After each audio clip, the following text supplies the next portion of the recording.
this on? Hi there. Hello, everybody. It is now 3:15, and hopefully, if you're looking for the session on branding internet-facing sites, this is the one that you're looking for. If not, we're going to be talking in this session about branding topics, and I had a couple questions while everybody was coming in and sitting down about would we be covering on-prem branding as well as in the cloud, and so the answer to that before we kind of get too far is absolutely yes. Everything that we're going to be talking about today is going to cover both, is going to cover on-prem as well as Office 365 public sites. All the demos will be in 365 Online, right. And there'll be some slides where we talk about things that are different between the public site and online. That'll be the only place where things diverge. But hopefully we want to keep this as broad as possible, and so we're going to give you a little bit of idea about what you can do in the public sites. But we're also going to try to give you some information about where the line might be if you're trying to make a decision about which platform is going to be right for you. But without further ado, though, this is SPC 290. So as you're listening to the presentation and as you're hearing stuff, please feel free to reach out on Twitter or reach out on Yammer. Use a hashtag SPC290 and let us know what you think. We won't be able to answer you while the session's going on, though. Yeah, unfortunately we don't have that ability. But we thought generally whenever we present together, some of you may have seen us before. We present together quite often, and we actually live very close to each other, which is unusual in the SharePoint community, but we live approximately 12 minutes away, and we know this because I go pick him up for lunch, and he has it timed so that he meets me outside. But it's kind of pathetic, actually. Yeah, it's kind of true, though. So this is Randy Driscoll. I'm going to introduce him because it's more fun that way. This is Randy Driscoll. He is from Orlando, Florida, just like me, just like we talked about. He has a beard. I do. So that's an important thing that whenever we hang out all the time or we walk through the halls of SharePoint Conference, nobody recognizes me, but everybody says hi to him. And somebody say hi to John. At the last SharePoint Conference in Anaheim, when we were at the attendee party in Disneyland, there was even somebody that recognized him in the bathroom, which is probably not the right place to come up to somebody. Just FYI. But you could recognize me there, but just don't recognize me. But we, Randy and myself have actually worked on a couple books. The most recent one is SharePoint 2013, Branding and UI Design. Anybody here happen to pick it up? All right, it is. If you haven't and you're interested, there's a couple people that asked about it. We don't actually have any. It's available for sale out in the bookstore. It's full color, so it's one of the only books that's out there that's full color, so you can have all your pictures of delicious waffles and everything out there. So check it out. Also did a 2010 book as well. Reach out to Randy through his blog and on Twitter. Like I said, feel free to, we were talking with some other folks that if you've learned things throughout some of the sessions and you want to reach out and kind of show us some of the cool things that you've done with Randy's starter master page or whatever, say hi on Twitter, post a screenshot. We'd love to see it. This guy over here is John Ross, technical product manager at Rackspace, which means he deals with product stuff, of course. He does not have a beard. Some folks say he looks like a lamer Matt Damon. I don't know if I agree or disagree with that, but he gets his feelings hurt because no one ever says hi to him, so feel free to say hi to him in the hallways. But he worked on the same books as I did. Some of the less hard chapters he helped out on. Oh, that's so harsh. That's not true at all. He worked on hard chapters too. But there's his blog there, John Ross Jr., his Twitter, etc., etc. Feel free to reach out to him. He just did a blog post the other day on the difference between on-prem and farm and cloud and all that kind of jazz. Did you? No, I did not read it. Of course I did. Well, I'm gonna talk about the blog post later on. But so. All right. Well. See. So let's kind of get into it. I sort of alluded to what it is we're going to talk about, but this is the actual in college they tell you to make an agenda slide, so this is what it looks like. We're going to start off and we're going to talk about just branding in general. Branding is this word that has been attached to making things pretty in SharePoint or in websites in general, and we want to introduce that concept so that when we say the word branding, we kind of understand how it applies to not only marketing in general, but to SharePoint. We're going to go in and we're going to do an introduction to SharePoint Online public sites. What are they? And we're going to give a little tour of that. But then The thing that Randy and I have done over the years is we found that that everybody's interested in branding. Everybody's interested in making their site not look like SharePoint. And so we've broken the tiers out of the way that you make your stuff not look like SharePoint into 3 tiers: low, medium, and high. Not hard, it's high. And so we're gonna talk about that, and we're gonna talk to you about what's involved in doing at each one of those levels, so that you can see and you can kind of understand what you're getting into. Depending on your requirements, you can figure out what level you need to be at. But then from a SharePoint perspective, especially with the Office 365 and SharePoint 2013, way that you add new functionality is with apps. So we're going to talk about how you add additional functionality to your SharePoint sites using apps, and going to show you some examples of the Office 365 apps that are available. So like I said, let's jump right into it. Here's our introduction to branding. This isn't really going to take very long. I'm going to kind of skip through this real quick. But back in the day, whenever you talked about and you thought about branding, branding was something that farmers and ranchers out in the West, they went and they wanted to go and they wanted to identify their cows by putting actual brands and marks on their cattle. It was something that over time everybody started knowing that, hey, this guy over here has the best cattle, and I want to look for all of the cattle that have like this guy's brand on it. And so over time, the word branding started to get associated with quality as sort of a mark of quality. But today, it's now when it's a marketing term that is generally associated with something that in terms of the feeling and emotions that are associated with a company or a product. And we have some examples here, but it's why you call something a Kleenex. You use a Kleenex instead of a tissue, or you pay so much for a cup of coffee, or you use a Tylenol instead of acetaminophen or whatever it is. But there's a lot of value in every company that you all work for. Has a very important association with their brand, and they want to make sure that, especially when they're making their websites, that those feelings and emotions are coming through their web properties, so that people understand. This is us. This is our brand. It all kind of fits together and it works. So when you think about branding on a website, you're talking about the colors, fonts, logos, graphics. All the stuff that generally goes into the UI and making something look like something. Really anything that's on the screen. Yep, pretty much. So when we talk about branding for SharePoint, we're talking about some more specific objects, master pages, page layouts, CSS, and you can do, there's CSS obviously in regular website branding, but for the most part, there's very specific SharePoint CSS that's important to reference here. Web parts, images, apps, all of those types of things are all, going into bringing all of that together is what composes the SharePoint branding, or everything that's in SharePoint branding. We often will use it interchangeably with UX design or UX development. So if you ever hear those terms, UI, UX development, branding, they're kind of all, if we want to get academic, there's differences between everything, but they're all kind of generally within the same ballpark. So for the people that are in the room here, how many of you are still using SharePoint 2010? See, that's kind of what I thought. There's a lot of people that are still using SharePoint 2010. So when you're talking about branding in SharePoint 2010, this is what you're talking about. We're talking about our low, medium, and full effort. And so on the low side of things, you're talking about just page editing. You're talking about themes. These are the basically no-code things that you do through the browser. You go in, you make changes, and it's pretty easy. You can do it in minutes maybe, right? Mm-hmm. On the medium side of things, you're talking about doing some custom CSS. You're talking about overriding some styles and kind of changing some colors here and there and repositioning this or that. But medium effort, traditionally at least, would be done with SharePoint Designer. I would say it's no-code. It's no-code, low-code kind of stuff. Lots of CSS. If you think CSS is code, then it's code. Yeah, so it's really not too bad.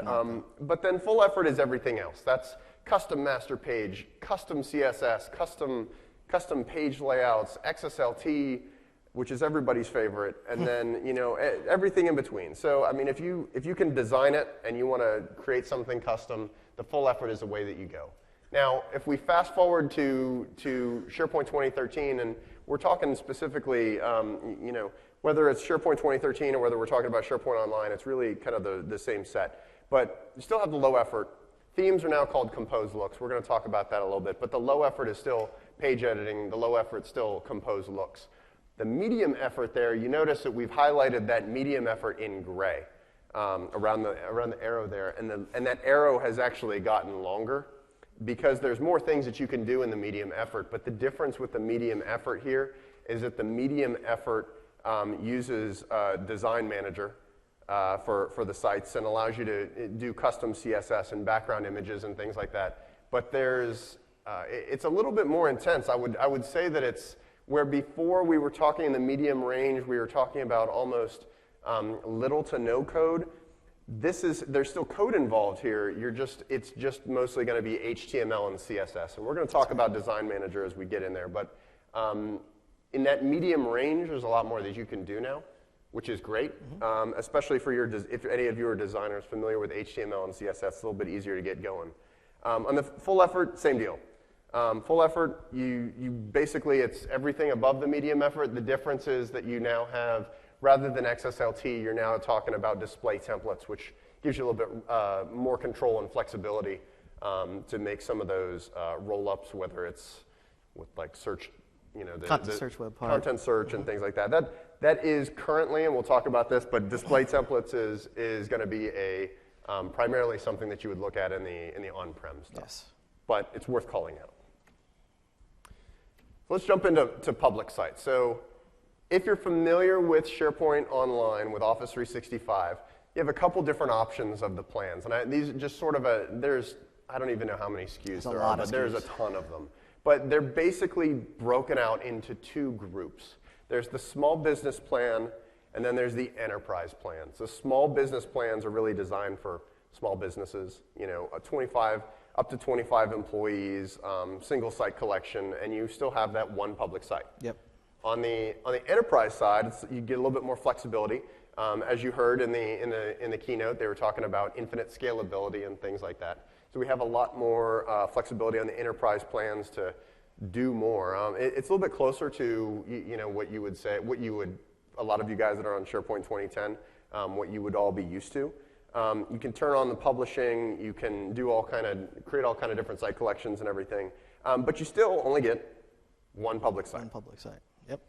And if you have questions about those plans, go talk to Microsoft. They're very confusing for us to talk about what's in one plan versus another plan because there's so many of them. So what is a public site? It's your one public-facing website option you have with SharePoint Online. So you can't really host a public site on like the intranet type of stuff that they give you. And so you get one by default with each of the setups, and it's either going to be like I have there, yourname.public.sharepoint.com, or you can get a custom domain name, wire that up, so it's like johnswaffles.com would go to your public site. And it's similar to a SharePoint server publishing site, but there's differences that we're going to cover, a little bit of the differences. It's not exactly a publishing site, it just has things you might be used to in a publishing site. But essentially they've removed anything that's not focused on working on a public-facing website. So all the menus are dropped out that don't have to do with a public-facing site. And so that's pretty much the big difference.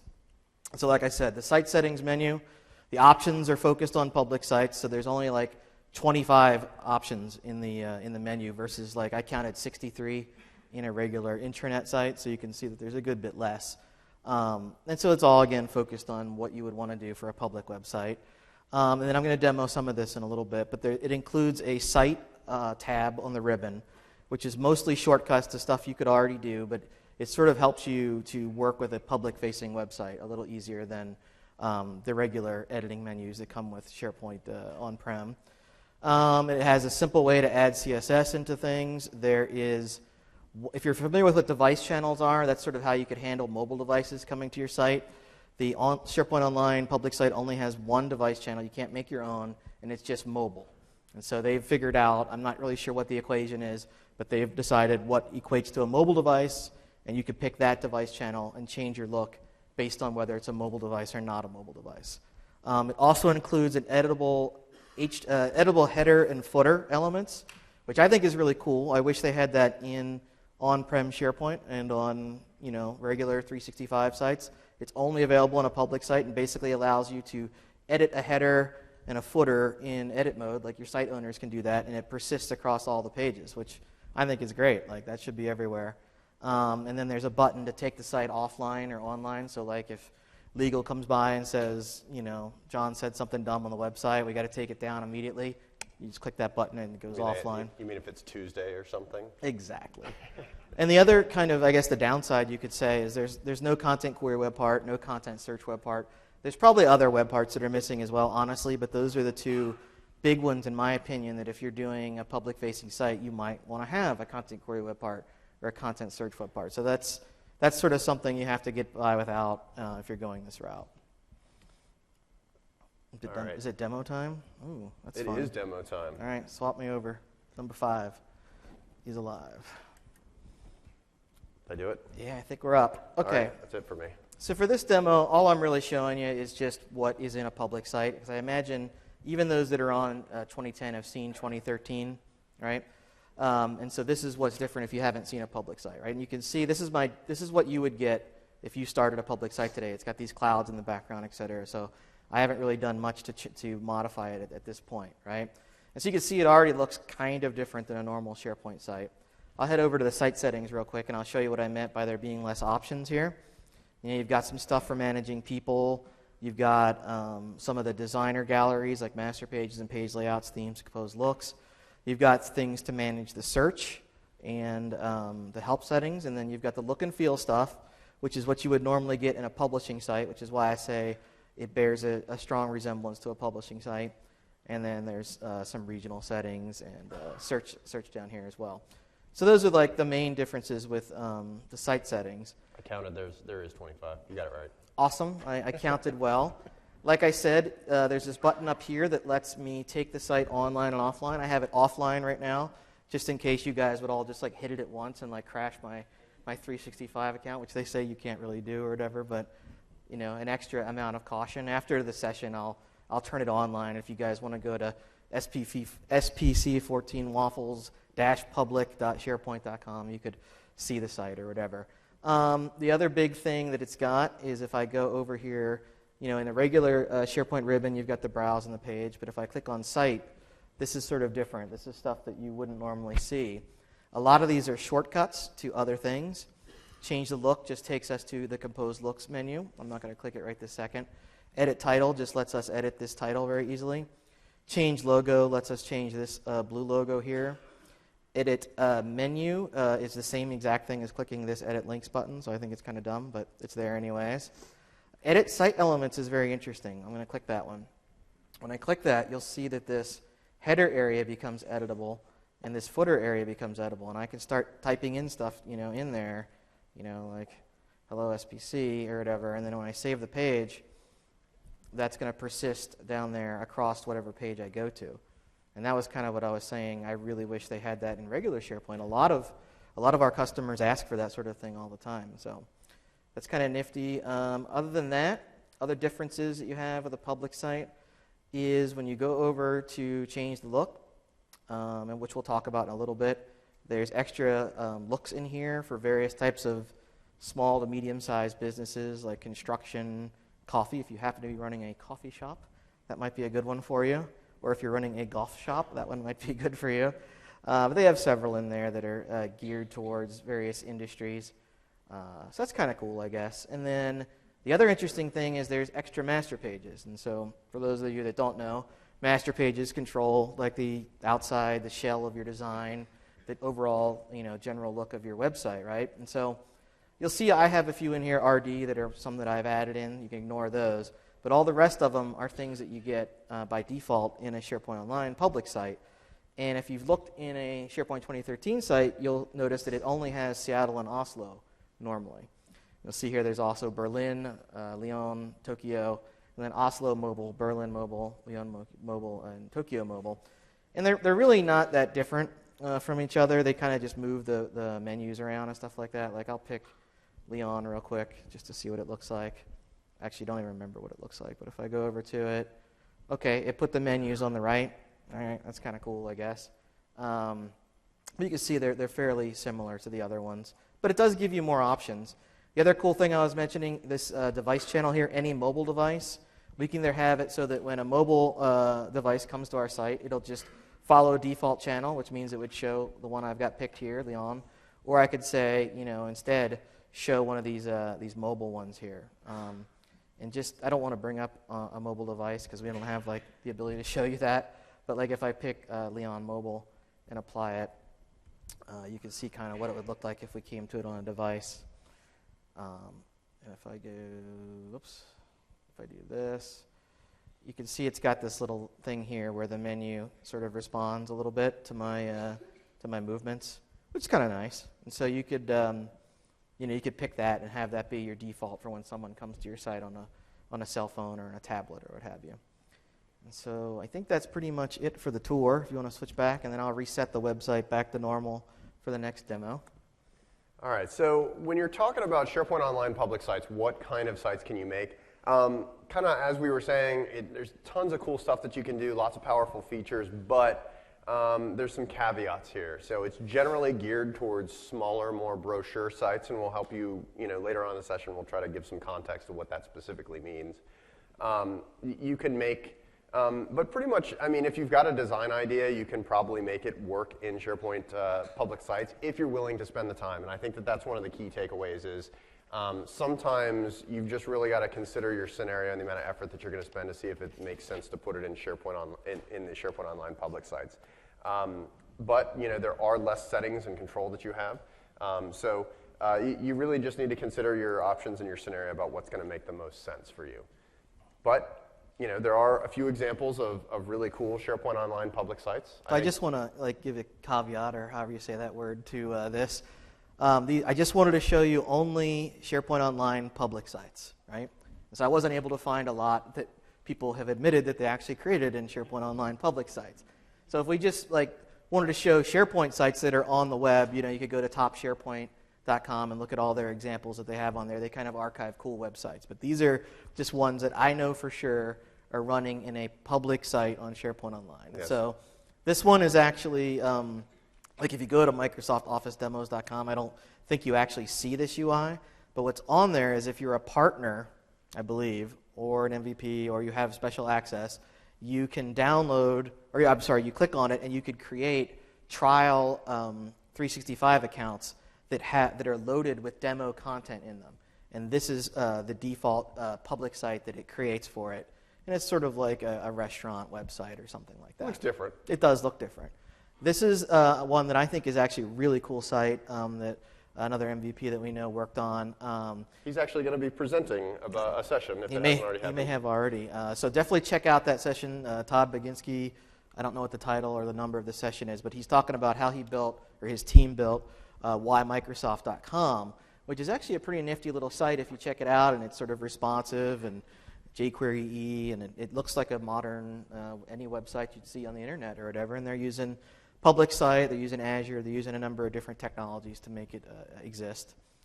And then here is a fake website that you will not find on the internet, but is what we are going to be trying to demo to you a little bit later, is the Randy's Waffle website, which I sort of just tried to make something that looks hipster and modern and is responsive and that kind of thing, and is focused on what I love, which is eating and waffles and things like that. Is that your arm? That's your arm, isn't it? It's actually not my arm. That is public domain stock photography right there. All right, so kind of jumping into compose looks. A lot of you guys, about most of the room, raise their hand whenever I ask who's on SharePoint 2010. So in SharePoint 2010, you had themes, and when you think about themes in SharePoint 2010, you make them using the THMX files. You go into your Office client, you can go and kind of pick some colors, and you pick like a dozen colors, and SharePoint does all kind of crazy things for it. It basically allowed you to just reskin SharePoint in a very limited way. Mm-hmm. Let's call it limited way. You didn't have very much of the ability to reposition things or do a lot of the things that most people wanted. The big thing it was lacking in 2010 was background images, which when you see the compose looks in 2013, you'll see they rely heavily on background images to make them look cool. And so that's something that was really lacking in 2010. But it was almost like if you thought about themes in SharePoint 2007, they were almost, they required you to go in and change things on the server itself. You go to SharePoint 2010, they actually went way the other direction and said, you know what, we're going to make it so you don't have to change things on the site, but they took away a lot of the flexibility. So with composed looks in 2013, Microsoft really, I think, hit the sweet spot, hit it right in the middle of the two things. And so you have the ability to go in and kind of pick some of these themes that allow, and we'll show you some of the options there, but it gives you a lot more flexibility to make changes in a safe way. Yep. They can really do, you know, you can really change the look of your site pretty in a cool way. So here's an example of some of the composed looks. I'm sure that you can't see every single one of those. I just showed this to you, so I mean that's sort of redundant. But again, there's a lot of small business focused looks that you can pick from. What's your favorite these days? I don't think it's on the public site, but I like that Sea Monster one. But there's actually one that's got like some breakfast foods on it, kind of, that I think is nifty. And so that's always good. It's actually right there. You can see it in the background of that image. It's got like some dates or something, I don't know, and some cinnamon. I don't know if anyone actually eat that or not. But so the way the composed looks is you can go in there and you can pick from sort of predefined composed looks. So you go to settings, change a look. I'll do a demo in a second to show you how we do this. But the cool thing is you don't have to just stick with what is the options there. You can start changing things out on the fly. You can add your own background image. You can pick from the colors that are in the drop-down. You can actually add your own colors, your own fonts, things like that if you want to get fancy. There's something in there called site layout, which is sort of confusing terminology. It's talking about a master page. And I don't know if you can see it on the screen, but you'll probably be able to see it in my demo. When I switch those, it says Oslo and Seattle and that kind of thing. That's how you know. Obviously, that's a master page, but for some reason they dumbed it down and called it a site layout there. And so that's moving things on the page because the master page is changing. And then if you hit the next there, you kind of covered that already. They're not created in the Office client.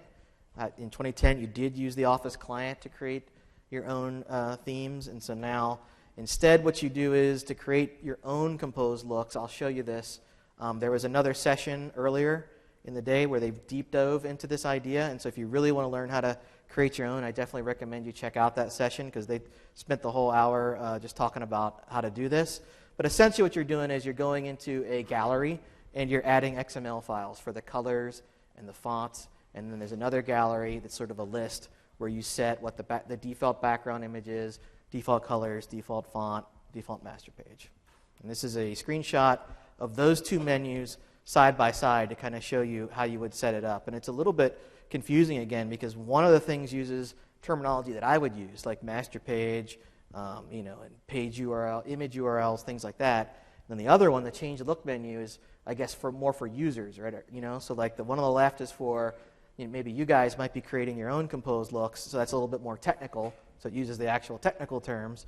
The one on the right, more user focused, so they've dumbed down sort of the terminology to make it straightforward. But those two things definitely relate exactly to each other. So let's do a demo and take a look. This is the point where I push 5. Number 5. Boom. All right, so this is our default look again. But what I'm going to do is I'm going to go over here to change the look. And there's a number of different ways you can get to change the look. It's in that menu. It's in the site menu I showed you. It's also in site settings as well. But again, what you could do here is we could pick one that we like. I'll pick that crazy breakfast one that I was mentioning before, if I can find it right here. And like the way it works is that somebody went through and they set up a composed look that said there's this background, there's these colors, it's going to use Oslo, and it's going to use CGO font. But we can go in here and we can change all this. If we don't like the way it looks, we can make it look brown, blue, whatever, right? We could change the way the master page is applied to it. And you can see here that changes it dramatically because the master page controls exactly what the site looks like. So you might want it to look more like this, where it's in the middle versus all the way across the page, how Oslo looks. And so you've got a number of choices you can pick from here, and then you can also pick from some fonts that have been defined that are easy to bring up or whatever. And so what you could do is when you've got something you like, you could click try it out. And then you get this fun working on it where we wait for it. You could click this little spinning thing if you get bored, and that makes it disappear. I don't know why that's there. I really don't. Somebody told me it was for like accessibility and handy capable stuff. I don't know, but when you click it, it disappears. And so when you do this, though, you get a nice little preview, so you can like say I like that, or no, not quite there. And so you can say yes, keep it. And when you say yes, keep it, it thinks again for a little bit. If I could click on it. I don't know, there we go. I don't know what's going on there. But you can see, now my site looks entirely different, right? That's pretty cool. But what we can really want to do, though, is we want to make our own look and feel on this thing, right?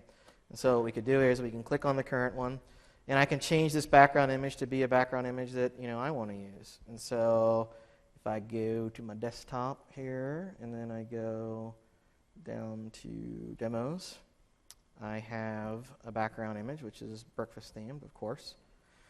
Click that. Puts it in the background so we can see what that's going to look like. And then we could say, we don't like those colors. Let's pick these gray colors are nice. And then, I don't know if I like Oslo. Let's say, let's try, let's leave it on Oslo. And then we could change this to Rockwell font, which is kind of this sort of typewritery font, which I think is kind of nice and hipstery or whatever. And then we can go try it out again. If we get excited, we can click that. Love that feature. I always say that you want to teach the audience at least one thing in your session. That's your one thing right there. Man, they're going to go back and they're going to tell their bosses, I learned so much at SPC from John and Randy. In demos, I really wish this would go just a tad bit faster, but hey, beggars can't be choosers. Okay, so we have something pretty cool there, right? But we can also swap out the logo if we want. What we could do here is we can go to this site menu, and we can go change the logo. And if you had 2010, this wasn't an option here from Computer, which I think is great. So I don't have to first upload my logo to a gallery or whatever, and then do all that kind of jazz. I can just pick it from right here. It gives me a little preview of it. I click OK. Everybody's happy. We can go back to browse, and now we've got a logo. We've got a background. We've got a site that's been branded. When you click the logo, it goes back to the home. We can go around, and we've actually got something, I think, that looks kind of halfway decent. If we wanted to, we could stop right here, and we'd have a website that was kind of okay. Or we could take it further if we would like, and we'll probably do that in a little bit. So if we want to switch it back, though, I'll just show you real quick how we switch it back, since it's a little bit confusing how you switch it back. In the old way, there was a different way that this worked, but you just click on this default one here, and that takes you back to the normal look and feel. And so I'm not going to click on it in the demo, but that's how you would reset everything if you didn't like what you had created. So everything that you just showed, applicable to on-prem? Most of it. Like when I click that shortcut menu, that's not there in on-prem, but everything else. And also some of those background images, like that breakfast one, aren't there. But the ideas are all identical to an on-prem setup. So you pretty much achieve the same results. I think so, yeah. All right, so now we're going to hop into medium branding. And we have a question in the back, yes. Yeah, actually, if you switch me back real quick, I'll show. Going back to 5. Back to 5. The question was, can you name it or whatever? What you could do, I didn't really show this part. This is what you could go watch that other session where they dive deep on this idea. But over here on the left, under Web Design Galleries, there's Composed Looks. And this is where all the ones that we just saw that we picked from are created. And so you could see polka dot, paper, ornament, orange, maritime. Those are the names of all of them. So if we wanted to create one, we could just go in here and set up a new one. And you can see what you do here is you kind of point it to the catalog's master page, Oslo, and then you point it to this color file, you point it to a JPEG, point it to a font file, and that sets up what the default one is. So you could add your own in there, and then you would kind of have one of the options would be in there. And then the only other thing I'll point out real quick is that if you wanted to add your own color and fonts, those are confusingly enough under themes under Web Design Galleries. Terminology is not Microsoft's strong suit, I feel. And then for some reason it's tucked under 15 here. So if you click on 15, this is where all the font schemes and palettes are. What I would do if I were you is I would download one, which you go right here and say download a copy, and then edit it because it's sort of a special XML file that's formatted, for computers to read, not for humans to read. And so that way you can just go in there and change colors and things like that rather than try to invent the XML file yourself. Cool. Good question. All right, so hopping back, talking about Design Manager as this is that medium effort of branding. And so back in 2010 and before, there was a lot of times that, and this kind of almost goes back to the first time that I ever met Randy, when we were working. We've worked together for, I don't even know how many years. Let's call it 8. It's adding up. So when we worked together doing a public-facing site, one of the things that he came from a non-Microsoft background, and he's trying to do some custom branding in SharePoint, and he wanted to get rid of an element on his custom master page. So he did what a lot of normal people would do, is he found the element that he wanted, and he removed it, and then he tried to upload his master page, and he got a big fat error. And he was like, why does it error all the time whenever I want to do normal things? So I think that was a common experience that a lot of designers had. And so Microsoft had this idea that they said, we want to make it easier for traditional designers to be able to come in and work with SharePoint. We want to be able to, if you know HTML and CSS, we want to help you get started making things in SharePoint without having to worry too much about all of the placeholders and a lot of the other codey stuff that's going on in the master pages that can cause people to stumble. So they had this really ambitious design of creating something which ended up being the Design Manager. And I think in a lot of ways it does help people get a little bit farther down the process and than just the old way of doing things, the old traditional way of doing things. But so when you do it, when you're looking for the Design Manager, you can find the Design Manager in your public site under the Site Settings menu. If you're doing on-prem, it's a similar location. If you do have on-prem, it does require publishing, so you need to make sure that you have SharePoint Server, and you need to make sure that you're using a site template that has the publishing features enabled, or turn them on yourself, and as soon as you turn them on, you'll get all that lit up. But it basically allows you to kind of focus on the HTML and CSS, and it'll help create the master page for you. And you can even create that stuff in a text file and import it, and it'll do all the magic of kind of getting a working something in SharePoint. There's some caveats to that, and we'll kind of show that here in a second. But it's a good start. There's also some tools for working with page layouts in a similar fashion to the same thing that's available in master pages that have what would be called a snippet gallery, so that it kind of has some code samples. So if you're trying to create something, you don't need to just magically know the syntax for a search box. You can kind of say, I need a search box, and it generates it for you. For those that don't know, master page, again, outer shell of your design, page layout, inner layout. So, like you want to have a 2-column layout, that's a page layout. Master page puts your navigation, your search, your logo, your footer, all that jazz. And so that's sort of the difference of those two. So again, if you're familiar with 2010, like a lot of you are, SharePoint Designer was the primary tool for editing content and doing branding work. I mean, it was really the starting place for everything for a very long time, even for Randy. I mean, a lot of people say, would kind of, shake their head at about SharePoint Designer, but the reality is that it was the fastest way to get in and work with the files. Yeah, and that but kind of so in SharePoint 2013, Microsoft still has SharePoint Designer, but they got rid of the design view, which was a WYSIWYG editor that allowed people to go in and kind of move elements around and see them directly on the page. A lot of people didn't like that. Design Manager has been the answer for the replacement, I guess you could say, for the design view. It's not a one-for-one replacement. I know some folks in the audience I've talked to recently that are not happy with the fact that design view is not there in SharePoint Designer anymore, but that's sort of the answer that Microsoft has. So the theory is that designers didn't necessarily use SharePoint Designer. A traditional web designer is going to use other tools such as Dreamweaver or Expression Web, Notepad, Notepad++, any of those types of things. So Microsoft's idea was that designers should be able to use their tool of choice.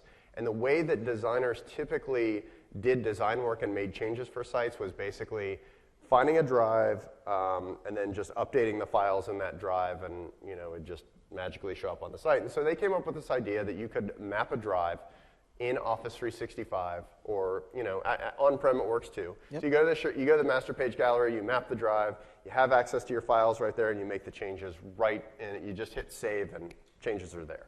So I should say we always like to point out that you can use any tool of choice, including Front Page or Hotdog Pro, which I don't know if there's anybody in the audience that is familiar with Hotdog Pro. I heard several chuckles, but way back in the day, that program was the bomb back in the day.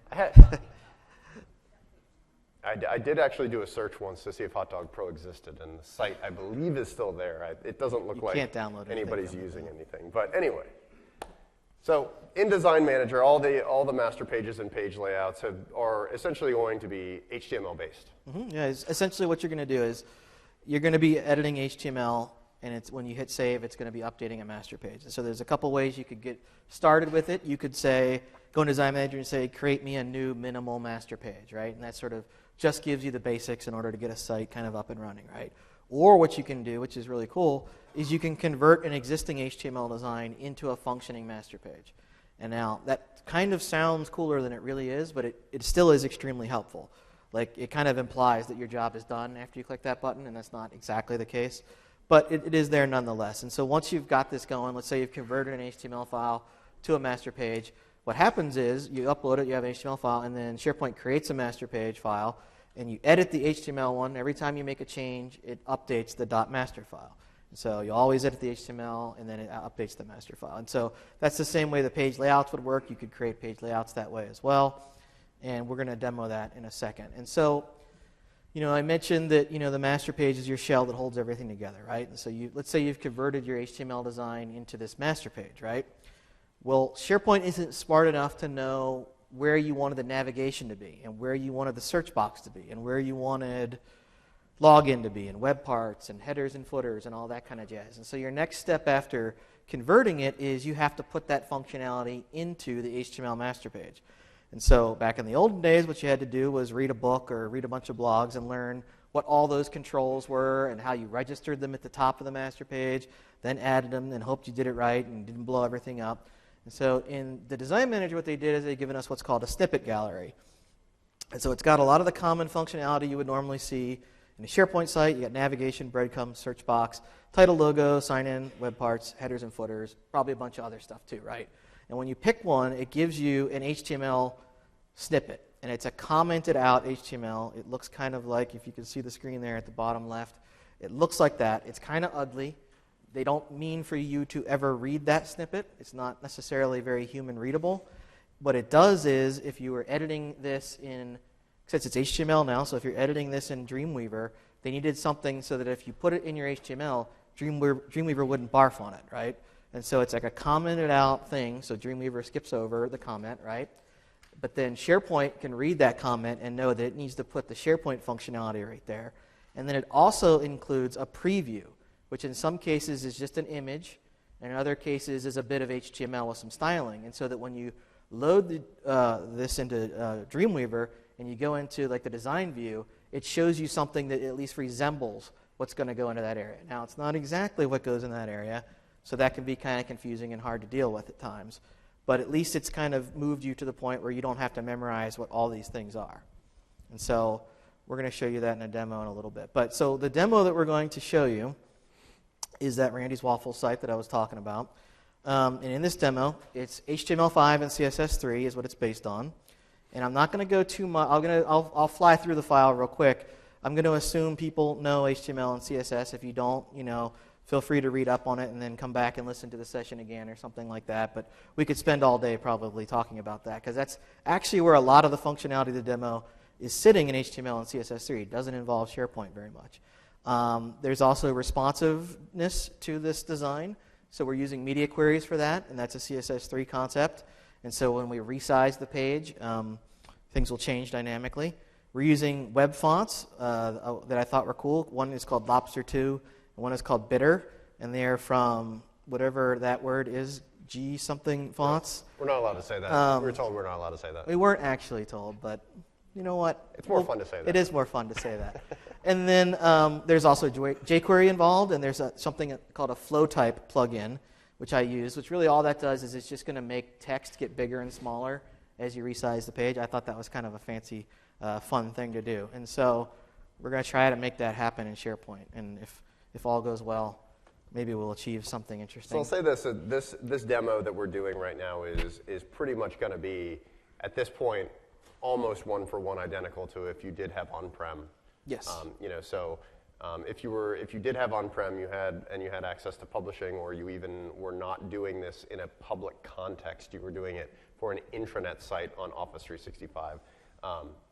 Basically exact same process. Yes. So here is my HTML design. Right at this point, we are not using SharePoint at this point. I've created a design using Notepad++, Dreamweaver, the things that I like to use to make websites. We have an HTML file, we have a style file, we have some JS, we have some responsive stuff, we have background images, et cetera, et cetera. We have that flow type thing I was talking about.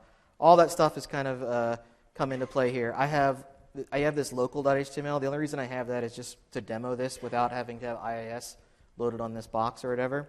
So local and SPC waffles are basically the same file, but I'm going to click on this local one because otherwise it would kind of freak out trying to load jQuery and things like that.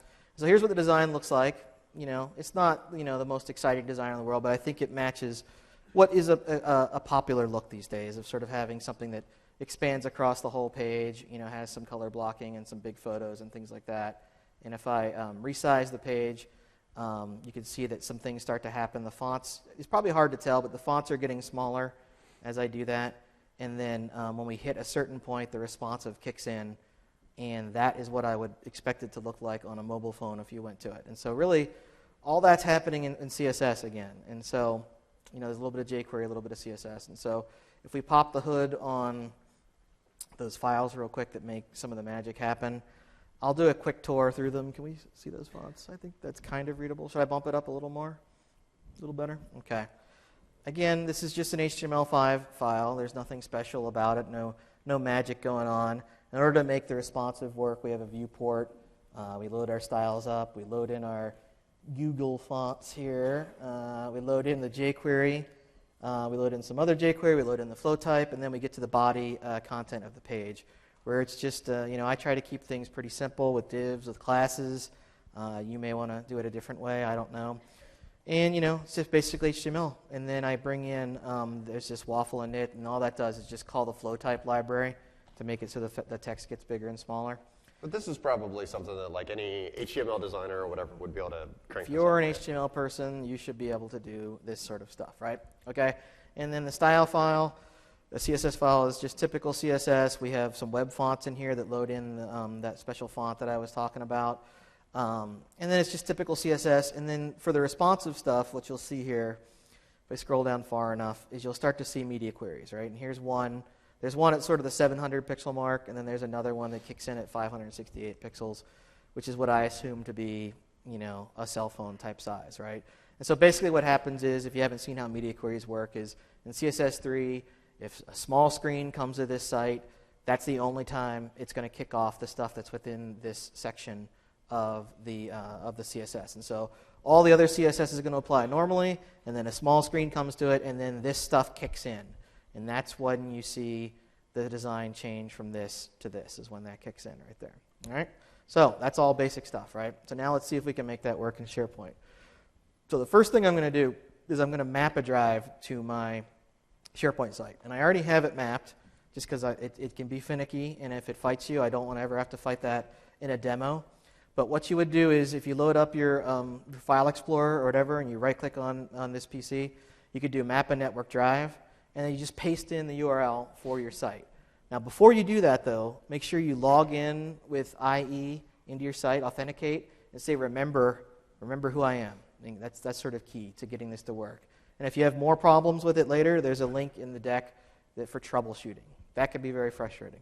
But once you get it mapped, it shows up in here like this, and then you see you've got sort of like if you were in SharePoint Designer back in the old days, in the bottom left you had a view that was very similar to this. And so now we're in my SharePoint Online site collection at this point, right? And so I want to put things in the master page gallery, which is located in Catalogs, Master Page. And so that Catalogs folder is a hidden folder, by the way. So you'll want to make sure you have that button ticked to say Show Hidden Folders or whatever. Otherwise, you might not see that.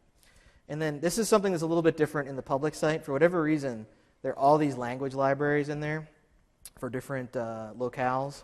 And so you'll just have to kind of ignore that unless you're from one of those locales or what have you. You wouldn't have that in a normal on-prem site. What I like to do is I like to create a folder to put my stuff in. That way it's sort of self-contained. And so I've put things in this demo folder. And now this is another thing that I'm not going to do in the demo just because this is somewhere where it can go haywire on you if you're not careful. But all I really did was I went in here and I selected all these files and I dragged them over into that folder. And you'll see it goes a little bit slower than a local connection because we're going up to the webs. The cloud. The clouds, so to speak. And each one kind of takes in. I practiced this demo on our flight over here on the in-flight wireless. I do not recommend you do that. It is extremely slow. The cloud and the clouds.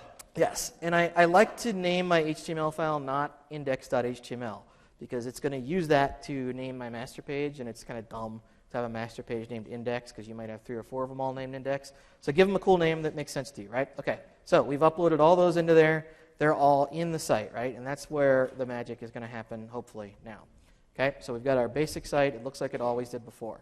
Here's where we're going to try to make that work in, in SharePoint, so to speak. So if we go to Site Settings, we go over here to Design Manager. When you go into Design Manager, there's some instructions on how to map the drive. It's a little different. They tell you to go into the Themes folder. I don't like the way they do that, but nonetheless, there's instructions on how to do it there. But if you look over here on the left, there's a bunch of steps. We're just going to jump right over here to Edit Master Pages. Okay? And you'll see that there are some in there. I should delete this one because that's confusing, because that's what we're going to be doing. Hopefully I don't mess anything up. I'm going to try to delete that one so you don't see that. Okay, so what I'm going to do is I'm going to go over here. I could do a minimal master page, like I said. I'm going to convert an HTML file into a SharePoint master page. And so what it does is it brings us up a view of that folder we were just looking at. I put this stuff in demo. Okay? And then what it's going to do is it's showing me HTML files that have not already been converted to a master page. And so there's only one in there, SPC Waffles. And I kind of click next to it, because if you click right here on it, it tries to open it, which is dumb. So you click next to it, and then it puts it in this little URL. Then you click Insert, which I don't know why it says Insert there, but nonetheless it does. And then this is another confusing thing. It says, do you want to publish it now? And I always click yes. It really doesn't publish it. I don't really know what's happening right there. You'll notice what happened there is it showed up in this list. It says conversion successful, and you'll see it's in draft mode. That's how you know it's not published. I think what happens is it published it, and then it edited it right after it published it, and then so it's not published. That makes sense.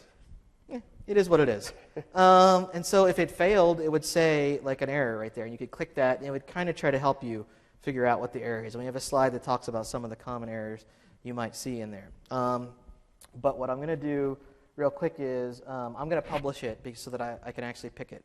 And so it's under this little ... and then you click ... again, and then you click Publish a Major Version. So now you're publishing it. Now I am actually publishing it. And so that's cool. What I'm also going to do is I'm going to click on SPC Waffles, and I'm going to open it in a new tab. And what that gives me is this crazy preview view here, which tries to preview what your master page is going to look like if you applied it to your site. And you'll see it kind of looks cool, but you also see there's some funkiness down here.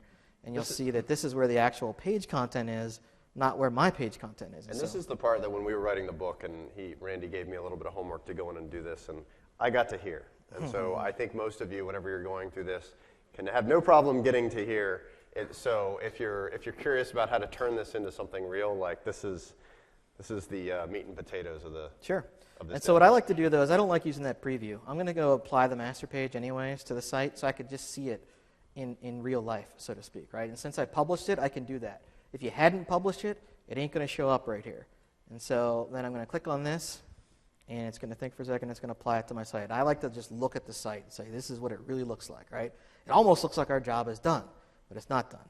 Down here is where the actual page content is. And so we're going to need to move that up into where the regular page content is. Also, this isn't the actual SharePoint navigation. This is my HTML fake navigation. So we want to put that in there as well. There's some other stuff we can do. How do we do that? We want to put snippets in there. And how do we get to snippets? There's only one way I know to get to snippets, and it's from this preview page, and that's why I left it open. Up here at the top, it says snippets. I like to open that in a new tab as well. And when I do that, it shows us all the things that we can put in the snippets gallery is a bit tricky to get to. It's got a lot of stuff. Look, I had to build all that junk you just saw right there. And so I'm going to try to blast through this because we don't have a ton of time or whatever. But what I'm going to do here is I'm going to grab the navigation and some other things, and I'm going to grab this snippet and I'm going to paste it into my HTML. And so what I'm going to do, though, is if I go over to the master page gallery, right, this is all the stuff I uploaded. If I hit refresh on that, what you'll see there is there's two files. Now there's SPC Waffles HTML, SPC Waffles master. And if I click on those and, well, let me just open both of them up just so you can see them real quick. What's interesting is, I'll show you the master page first. It created a SharePoint master page that, let's see, let me just do this so you can colorize it a little bit. I'm not going to really spend a whole lot of time, but it created a functioning master page, which is kind of cool, right? But we're not going to edit that. What we're going to edit is this HTML file. And what's interesting about that is you'll see that it looks different than my raw HTML file that we had before. So I recommend you keep an old copy of your HTML one in case this drives you bananas. But what it did was it added a bunch of comments in here that SharePoint knows how to read. And those are like the snippets that I was talking about. And so you'll see, if you're familiar with how master pages work, all these things are things that turn into stuff in master pages. And so you can kind of glance at this and kind of see what's going to happen when it turns this into a master page. And what I'm going to try to do real quick is make some changes so we can wire up some actual content here. If you remember at the bottom, it had the content was coming in a bad place where we didn't want it. So what I'm going to do is actually put that content in here. I'm going to cut that. What I'm going to do is I'm going to paste it over where the content normally goes, which is right here, where I have fake content right now. So I'm going to go right here. I'm going to delete that. I'm going to paste that snippet in. And so now that snippet should appear in the div I wanted it to appear in. And then I'm going to grab the top navigation, which is what this is, and I'm going to say copy the snippet to clipboard. And then I'm going to go in here and I'm going to find where the top nav is, which is right here. It's these fake items inside of this div right here. And I'm going to select that, and I'm going to delete that, and I'm going to paste this in. And that's going to put my navigation right there. And then what I also want to do is I want to put a header and footer in there. And so I'm going to click Site Element Header. It thinks for a second, refreshes. I'm going to grab this snippet, copy to clipboard, allow access. And I'm going to go, what I'm going to do with that is I'm going to replace in that design where it had that text that was using that cool font, I'm going to replace it so that we can actually edit what goes into that area. And so that'll be the header right there. And the last thing I'm going to do is I'm going to grab the footer, and it's going to think for a second, refresh. I'm going to copy that to the clipboard, allow access, do the same thing. I'm going to go down here to the bottom where it has this text, and I'm going to replace that with the actual snippet for the footer. And then I'm going to hit save, and hopefully everything doesn't blow up. But what happened right there is it refreshed the master page that is associated with this HTML file. And there's an event that fires off whenever it notices the change in the HTML file, and it kind of does a new conversion. That's correct. Yes. So what she just said is you don't change the master page, the .master page. You edit the HTML, and SharePoint will take care of the rest for you. So if I did this right, when I hit F5 and refresh this, it will. It's still not perfect. We have more work to do, but now the navigation is live. That is real SharePoint navigation. That is what was in that header before. It had that sign-in thing. You can't see the footer because it's white, but it's sitting right there. Remember, I put Hello SPC in there. And then this is the page content, right? So now, at this point, we've got real content going in there. This is the hard part. Now you got to edit tons of CSS. I'm not going to do that in front of all of you. But what I am going to do is I'm going to show you real quick what my changes looked like. And so I've got a folder in here where I've got a pre-built CSS file. And the only changes I made are in these areas that I have commented that are for SharePoint. And so if I scroll down right here, SharePoint-specific stuff, right here is where my SharePoint stuff kicks in. And a lot of it is probably confusing. This is where stuff gets really hard, where you might want to read a book and learn about it. But this is where I'm styling things where SharePoint wants to style it different than how it's going to show up on the page, right? And so that area right there is kind of some of all of the parts that I changed. And then I changed some of the responsive code at the bottom as well, right here, SharePoint stuff. I added in some stuff for when we resize it. I wanted those things to look special as well. Like, I'm not even going to apply that, but I just want to show you real quick that like right now, it's kind of doing it, but it's looking real bad, right? Not how we want it to look. So what I'm going to do is I'm going to go in here and I'm going to edit the CSS file that lives on the server, and I'm going to just paste this over top of it, which is sort of like in food TV, and they bring out the turkey that's already baked, and you get to see a juicy turkey. You hit F5, if everything went well. My site is starting to look like it's supposed to. What I could do now is I could edit this page, and I can just change what's in the header and footer section as well, which is pretty cool. So like I could go in here and I could say like, you know, Randy's Waffles. It's going to look weird in edit mode, but when you save it, it's going to actually like look halfway decent, hopefully. And then, you know, you could put something down here that looks nice as well. And it's kind of taking the fonts that I had in there and using them, which is kind of fun. And so I don't know why that's blue right there. We'd have to fight with that a little bit. It's probably because there's a link in there. If I go site real quick, I'll try to fix it real quick, just for not edit menu, edit site elements, leave this page. Yes. That's a great question. She just asked, is there versioning on the HTML and the CSS stuff? There is, because what you could do is check it in Everything I just showed you, there's going to be a slide that talks about this in a second. Right now, only I can see this stuff. No one else can see it. You're going to have to go in and publish all those assets before anyone can see it. And when you publish it, you're publishing a major version, and so that gives you version control. And so what I did right there is I took out some stupid link that for some reason SharePoint thought needed to be in that, using the edit HTML mode or whatever. And so now we've got something that like persists across all pages. It's kind of fun, right? And then if we resize it, the responsive stuff kicks in. So that's pretty much the big demo right there. And so I hid a lot of stuff in that CSS part, but it's not that hard, right? If you understand HTML, CSS, a little bit of SharePoint, you can kind of make that stuff work. And Randy went through this super fast. And so, I mean, this session is going to be recorded. You could try to keep up with that. But if you do check out the book, that we go into kind of the same concepts in the book, and there's example files and everything that you can download and do it yourself. So if you're interested in doing this, whether it's for a public site or whether it's for on-prem, you got lots of options. So there's the overview of the steps. I'll go through it real quick because we have about 15 minutes left. But again, what I did was I created an HTML design. I mapped a network drive. There's the support link. If you have problems, go grab the deck later. That'll help you figure out problems in mapping the drive. I added my HTML, my images, my CSS. I used Design Manager to convert it to an HTML master page. Then we edited HTML. We added snippets. We customized CSS. We published all the files. We applied the master page to the site.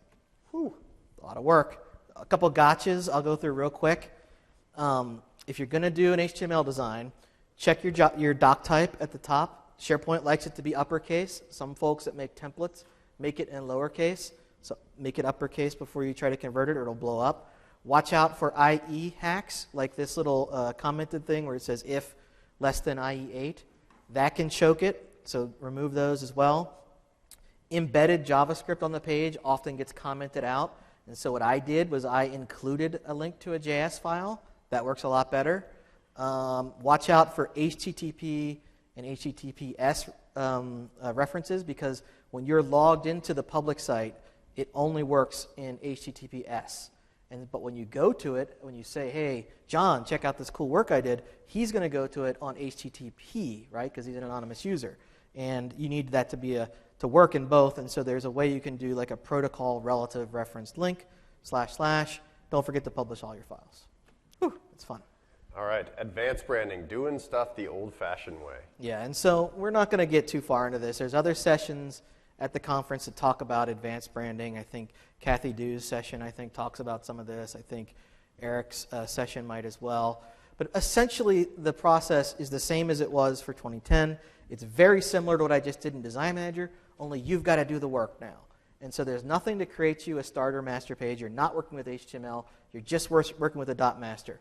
Go to my startermasterpages.codeplex.com, download that. That's your starter. And then what you do is you just go in, and instead of editing HTML, you got to know what all those snippets are that's going to get created on the back end and add those into the design the same way I did it in HTML, only you're not adding the commented snippet. You're adding the actual code that goes in there. And then most of the rest of the steps are the same. All right, so if you want to do custom code, whether it's in on-prem, whether it's in SharePoint Online, apps are the way to do it moving forward. And so there's tons of sessions if you're a developer that show you how to get started with cloud development. So essentially, what is an app? It's self-contained functionality that's kind of like, kind of think of it almost as like the same way that apps work in Facebook or something like that. It's something that you create. It could run on somebody else's server and kind of gets surfaced up into SharePoint and it can interact with your SharePoint data. So here's kind of the longer, more specific information. But the short version is you can use it to enhance your functionality. You can write your own, or you can use third-party apps, and there's plenty out there in the SharePoint for SharePoint in the Office store. But there's an important caveat here.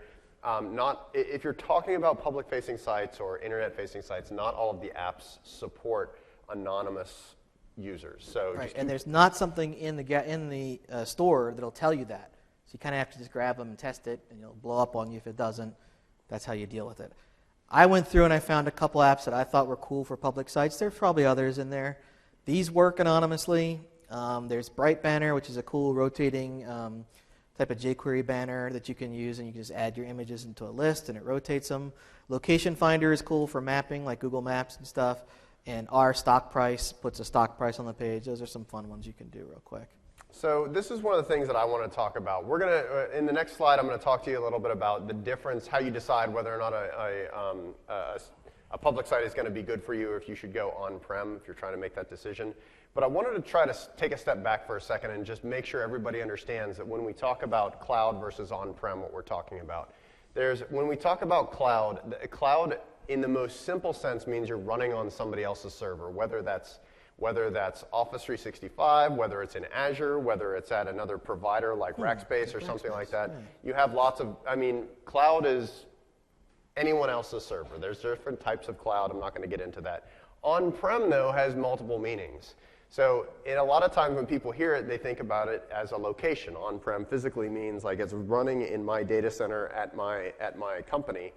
But it also generally collectively refers to any build of SharePoint that is not SharePoint Online. So even if you are using Azure, for example, you are putting SharePoint in the cloud, but you are using an on-prem build of SharePoint. So I break this down. It's super confusing for me to just stand up here and try to explain all this.